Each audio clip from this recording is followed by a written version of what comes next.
박수종의 뉴스 정면 승부. 안녕하십니까, 박수종입니다. 한 주의 시작이죠. 월요일입니다. 제가 주말에 정말 안 들리는 팟빵을 잠시 들렸습니다. 어느 한 분이 글을 올리셨는데요. 제가 말하는 게 돼 있을 것 같다라는 말씀을 하셨습니다. 예를 들면 이런 겁니다. 한 도의원의 실언으로 연일 지금 수해지구를 놔두고 외유를 갔던, 그리고 그 튀는 말을 하신 게 설화가 되어서 연일 뉴스입니다. 그러면 제가 이렇게 질문 드려볼게요. 수해가 나지 않은 지역구 국회의원들이 외유 가는 건 괜찮습니까? 그리고 지금 국회에서 추경 때문에 여당이 저렇게 신경을 쓰는데 26명 여당 의원들은 수해 나지 않은 지역이기 때문에 괜찮다는 건가요? 이런 건 어떻게 이해를 해야 되죠? 중국에서 충칭 당석이 순정 차이가 낙마했다고 합니다. 시진핑 체제 강화라는 분석. 하지만 우리 기업들과는 관계가 없을까요? 혹시 우리 기업들 중에서 이 사람이 5년 후에 총리가 될 가능성이 높았을 때 줄된 사람은 없었을까요? 만약에 있다면 그 기업은 지금 상당히 곤란한 지경이겠죠. 어떤 기업일까요? 있습니다. 우리가 듣고 보는 뉴스를 그대로 들으시면 사실 보도를 들으시는 겁니다. 진실과 거짓은 늘 감춰져 있죠. 정치라고 하는 것은 생물과 같아서 어떤 특정 문제를 해결한다고 할 때 정치만 보셔서는 안 됩니다. 해결의 실마리조차 찾지 못합니다.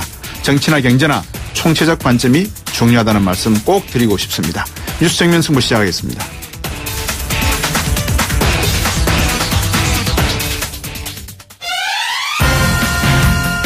제가 방금 말씀드렸습니다. 지난 22일이었는데요. 추경 처리 과정에서 여당 의원 26분이 참석하지 않은 것을 두고 당 안팎에 비난이 쏟아지고 있습니다. 일부에서 더불어민주당 박완주 수석 대변인 전화 연결해서 후속 조치 입장 한번 들어보겠습니다. 청취자 여러분들도 하시고 싶은 말씀 있으시면 우물정 0945 단문 50원 장문 100원으로 보내주시면 제가 박완주 수석 대변인에게 대신해서 여쭤보겠습니다. 중견기업으로는 이례적으로 오뚜기가 문재인 대통령의 재계 간담회에 초청받은 사실이 알려지면서 종일 미담이 회자되고 있는데요. 어떤 내용인지 이종훈 평론가와 함께 2부에서 정리해 보겠습니다. 3부에서는 자유한국당 김연아 의원 연결하겠습니다. 소신행보로 주목받는 분인데요. 부동산, 도시계획 전문가로서 6.19 대책 한 달 만에 다시 또 부동산 가격이 득실거리는 이렇게 상황을 어떻게 해석하는지 여쭤보도록 하겠습니다. 평창 동계올림픽 이제 200일 남았는데요. 4부에서는 IOC 유승민 선수위원과 함께 치유올림픽, 평화올림픽 개최를 위한 과제를 진단해 보겠습니다.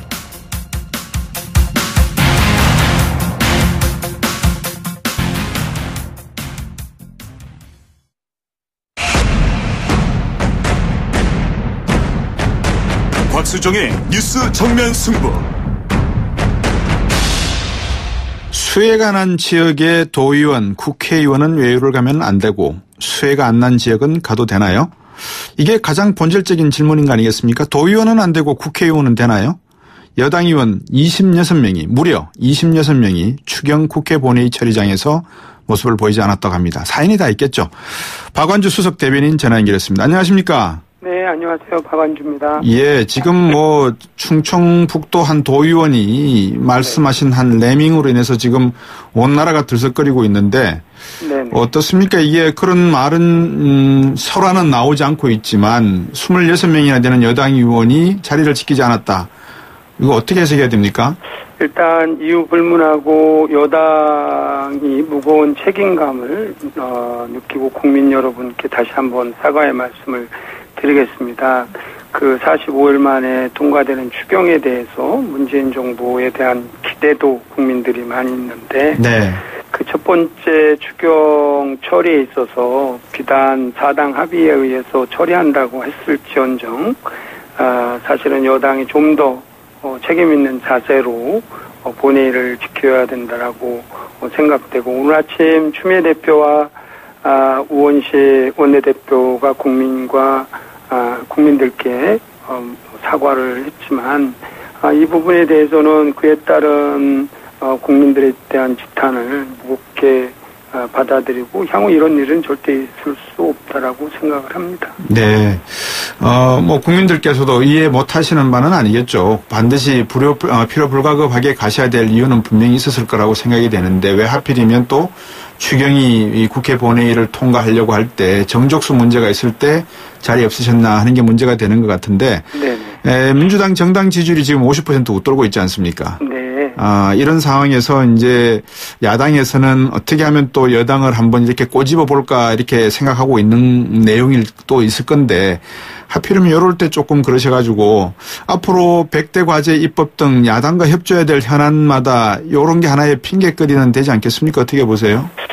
우선 더불어민주당은 여소라고 하는 문제인식을 분명히 갖고 있습니다. 네. 그러니까 120석, 그러니까 본회의에서 과반 이하이기 때문에 항상 그 야당과의 협치를 하지 않고서는 어떠한 단 한 건의 어떠한 것도 처리를 못한다는 걸 분명히 인지하고 있고 이번 사태처럼 우리 여당 스스로가 네. 그런 절실함 그다음에 종족수에 필요한 120석의 거의 대부분이 준비가 된 뒤에 야당의 협조를 얻는 것이 옳다라고 생각을 합니다. 네. 스스로도 뭐 참석 안 하고 야당의 협조 얻는 것은 어불성설이고요. 이번 기회를 반성의 기회로 삼고 네. 좀 더 꼼꼼하게 네. 그 여당으로서의 책임감을 느낄 수 있도록 네. 당에서도 의원님들과 함께 해나갈 생각입니다. 당초 이거는 예상되었던 부분 아니겠습니까? 뭐 여소야대라고 말씀하셨지만 뭐 정권 출발 전부터 문재인 대통령의 협치와 연정에 대한 어떤 부탁, 국민들의 여론도 분명히 있었었고 대통령께서도 그걸 충분히 알고 계시고 그래서 많은 소통을 하시겠다고 말씀하셨는데 그 26분의 의원들이 뭐 사정이 다 있겠지만 불참 사유를 전수조사하시고 난 다음에 징계 부분도 나올까요? 아니면은 어떻게 이걸 너무 여론적으로 확 끌고 가시면은 나중에 사후 처리 문제도 조금 곤란하실 수도 있을 것 같은데. 네, 여러 가지 사실은 오늘 최고위원 비공개에서 말씀 주신 거는 네. 뭐 개개 의원들의 사유에 대해서 전수조사를 할 것 우선 네. 확인 사실관계를 확인하고 그 이후에 방금 말씀하신 어떻게 처리할 건지 중요한 거는 어쨌든 그 당의 기강 여당으로서의 책임감을 다하는 모습을 보여야 되고 네. 또 국민과 우리 당을 지지하는 지지자들에게 충분한 소명과 향후 대책에 대해서 명쾌하게 해야 된다는 부분에 대해서는 최고위원님들이 공감대가 있고 그 기일이 이제 오늘 내일 조사를 해서 이제 수요일 날 최고위원이 있습니다. 네. 그때 이제 그 수위를 결정하자 이런 말씀들을 하셨습니다. 그러셨군요. 어쨌든 뭐 합리적인 결과가 나왔으면 하는 생각이고요. 또 너무 또 여론의 어떤 감정적인 부분만을 고민하시는 것은 아니었으면 하는 생각이 또 듭니다. 네. 왜냐하면 외유도 필요한 외유가 있지 않겠습니까, 그죠? 그렇습니다. 예. 네. 그 추경 국회라는 통과는 일단 뭐 1단계는 넘었지 않습니까, 그죠? 네, 그렇습니다. 근데 이제 문제는 세금 부분은 어느 정부나 건드리기가 좀 미묘하고 뭐라 그럴까요? 참 그 민감한 부분 아니겠습니까? 네네. 벌써 이제 바른정당 쪽에서도 이해운 대표가 다른 말씀을 하셨던데 세제 개편안 논의를 어디까지 당정협의에서 지금 하고 계시는지요? 우선은 오늘 전반적인 방향에 대해서 논의가 된 거고요. 예. 이번 주 안에 별도로 또 이 조세 관련돼서 별도 당정 협의가 예정돼 있습니다. 아마 목요일로 예정된 걸로 알고 있는데요. 네. 그래서 큰 흐름에 대해서는 이미 며칠 전 추미애 당대표께서 말씀하셨듯이 네. 고소득자, 초대기업에 대한 좀 담세 능력이 되는 부담 능력이 되는 네. 계층에서 부담을 하는 것. 그래서 오늘 아침에 명예과세라는 표현을 썼는데 네네. 좀 저희가 이 주장은 19대와 20대 총선과 대선에서 과정을 거치면서 지속적으로 제안했던 부분에 네. 이번에 이제 당대표로서 이 부분에 과세에 대한 조세에 대한 문제를 좀 실질적으로 178조 소요가 되는데 네.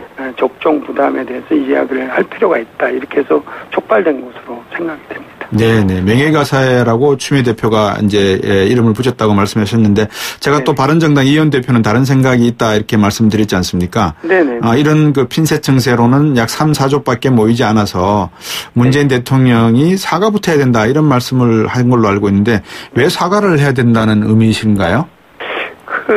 아마 저는 바른정당도 마찬가지로 적정 부담, 적정 복지를 초질과했던 부분인데 예. 다만 이 100대 과제를 하면서 이 재원에 대해서 충분하게 설명 없이 증세 카드를 꺼낸 거에 대해서 사과를 하라는 예. 뭐 이런 해석을 하고 있고요. 예. 이 부분이 어쨌든 국회를 통해서 논의 과정에서 충분히 바른정당과 국민의당도 함께 해나갈 수 있다라고 생각을 합니다. 네네. 네, 결과적인 거는 국민의 동의를 얻어서 네. 그리고 야당의 동의를 얻어서 국회에서 통과돼야 되는 문제인데 사실은 네.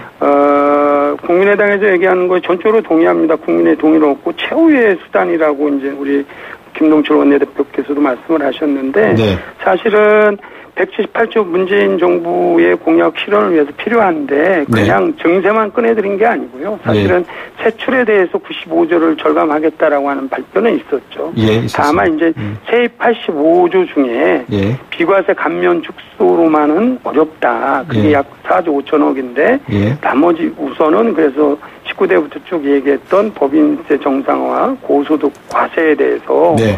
대통령 후보 시절부터 이야기해왔던 부분이기 때문에 네네. 이 부분에 대해서 진지하게 이제 좀 이야기를 해나가자. 저희라고 내년 지방선거 뒀는데 그 과세 증세 논란하는 것을 뭐 달갑게 생각 안 할 수도 있죠. 그렇지만 책임지는 자세에서는 지금부터 논의를 해야 차질 없이 국민과의 약속을 지켜나가지 않을까 이런 측면에서 시작하는 것 같습니다. 네네. 워렌 버핏 같은 경우는 스스로가 지금 내 빚보다도 내가 세금 내는 게 작으니까 내가 더 내야 되는 거 아니냐, 뭐 워렌 버핏의 이야기도 하고 있는데, 네. 그래서 아마 추미애 대표가 명예가서라고 이름을 붙인 것 같은데요. 네, 소득세 부분에서 5억 원 이상, 그래서 중산층 이하나 중산층에 대한 부담은 없을 거다라고 말씀을 하셨지만, 그렇다 네. 그러면 이제 법인세 쪽으로 돌리는 거 아니겠습니까, 그죠? 네, 네. 그럼 이제 법인세만 타깃으로 한다면 이게 또 조세 저항이 이 기업들 쪽에서는 만만치 않을 거란 말입니다. 만약 문재인 대통령께서 기업인들하고 만나신다 그랬는데 아마 이야기도 하시겠죠? 네, 아마 27, 28일 방금 말씀하신 것처럼 소득세는 뭐 5억 원 이상이니까 네. 이분들이 한 2만 명 정도 되고요. 2%를 더 올리는 거고 이렇게 해서 생기는 게 한 5천억 정도 연 예. 생긴다고 하고 법인세는 사실 전체 기업들이 아니고 예. 한 200여 개 작게는 뭐 어디는 150개 정도 150개 보기 때문에 예. 여기에서는 뭐 최소한 한 3조 원 정도 많게는 이렇게 예측하기 때문에 예. 우선은 말씀드린 것처럼 노블레스 오블리죠. 많이 본 분들이 네네. 조금 많이 부담할 수 있기 때문에 네. 그래서 명예과세다. 이게 예. 뭐 강제로 부유세 내지는 뭐 부자증세 이런 차원이 아니고요. 네. 이렇게 해서 정말로 사회연대 필요한 부분에 대해서 함께 나가자라는 측면이 좀 강하지 않나 이렇게 생각을 하고 있습니다.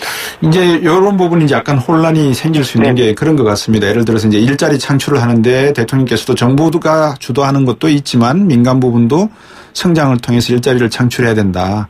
네네. 그래서 조금 더 많은 투자를 필요로 한다라고 하고 있고 또 한편으로서는 사람답게 사는 세상을 만들기 위해서 좀 최저임금도 올리고 좀 하자. 그러면 결국은 세금 측면에서 놓고 보면 중과세, 중부담, 중복지 이런 형태로 가는 걸로 또 연결이 되는 거거든요, 사실. 네, 맞습니다. 네. 그런데 이게 이제 포커스가 고소득자와 법인으로만 한정된다는 점이 어떻게 앞으로 세수를 늘려서 이걸 세출을 어떻게 복지 부분으로 중복지로 갈 것인지에 대한 명확한 로드맵이 나와 있지 않고 아니면 나와 있더라도 홍보가 되지 않은 부분이 없을까요? 그 부분을 좀 강하게 홍보하실 필요는 없겠습니까? 네, 사실은 요번 논란과 관련된 이쪽 저쪽에서 다 불만을 갖습니다. 방금 말씀하신 것처럼 네.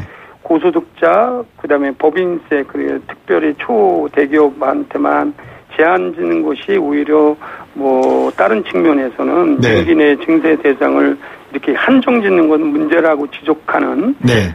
그런 지적도 있고요. 방금 지적한 것처럼 너무 또 특정 계층한테만 부담되는 것은 기업에 위축되는 거 아니냐. 네. 이러한 측면이 있기 때문에 아마 기업 관련돼서는 대통령께서 27, 28을 통해서 네. 뭐 최저임금 문제나 법인세 사실은 이제 정상화죠. 예전 MB 정부 시절에 네. 했던 이런 부분에서 설명을 하고 그에 상응하는 이러저러한 뭐 규제 개혁이나 그 애로점에 대해서는 충분히 또 기업의 입장을 들어서 조율해 나갈 수 있다라고 생각하고요. 다만 말씀하신 것처럼 잘못된 이해 네. 이게 이제 막 전 국민이 예전에 뭐 종부세 논란처럼 네. 이게 이제 사실관계에 대한 객관적이고 합리적인 논쟁이 아니고 네. 어떤 잘못된 내용을 갖고서 소모적 논쟁이 되지 않기 위해서 네. 저희도 충분히 홍보할 준비를 하고 있고 그런 네. 관점에서 바라보고 있습니다.